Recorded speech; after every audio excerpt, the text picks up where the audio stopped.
Welcome to Daily Plunge. We're in the book of Deuteronomy, chapter 7, verses 1 through 11. It starts out where it says, the Lord is going to bring you into the land that God has promised.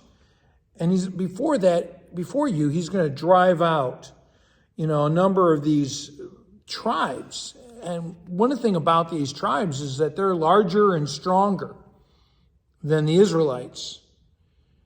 And he says he's going to deliver them over to the Israelites. He's going to create the conditions for success. And he drives them out, and he tells them, don't make any treaty with them. Don't show them any mercy. Don't intermarry with them. Do not give your sons or daughters. Why? Verse 4, because they will turn your children away from you. And I want you to think about how are we as Christians compromising with society, right? I mean, that's really what he's telling these Israelites is you're not to compromise with them because they don't know the Lord your God. The things they worship, they will get you to worship. And that's exactly what we see in our society. How many Christians have wandered away from the faith because they have compromised with the world? They've compromised with society. How many of our children have wandered away from the faith? Sometimes because they've married somebody who doesn't believe in Jesus because they're not going to change that person, right? Oh, I'll get them. Nope, that ain't going to happen. They're going to change you. And so what are we giving our children to that turn our children away from the faith so that they serve false idols, other gods, right?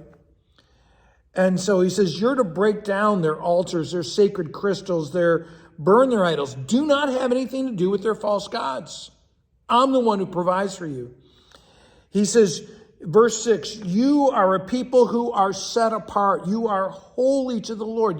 Not because they're perfect, not because they're better than anyone, but because God chose you. God made you a treasure, he says in verse 6. God chose you and set his love on you, not because you were bigger or stronger or smarter or more handsome than those other tribes, those other people. In fact, God chooses the few. He chooses what's weak to shame what's strong. He chooses what's foolish in the world to embarrass the wise, right? As Paul says in 1 Corinthians. And so because God loved you and promised you, right? He brought you out of slavery, brought you out of sin, redeemed you from slavery, redeemed you from that wicked power. So you can know and be assured that your God is the only God that matters. He's the only one who conquers all those gods. And he is a faithful God. He is faithful to you. He's your God.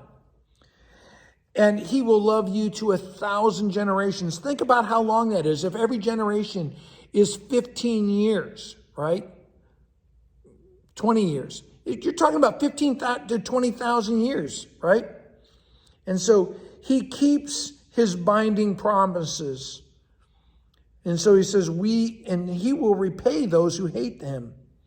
And how does he repay them? Just lets them hate him.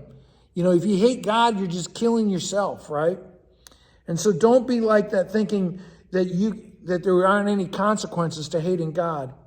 So what does an eternity of hating God look like? So he says, keep watch, take care, and follow in God's ways. Thanks, friends. Have a blessed day.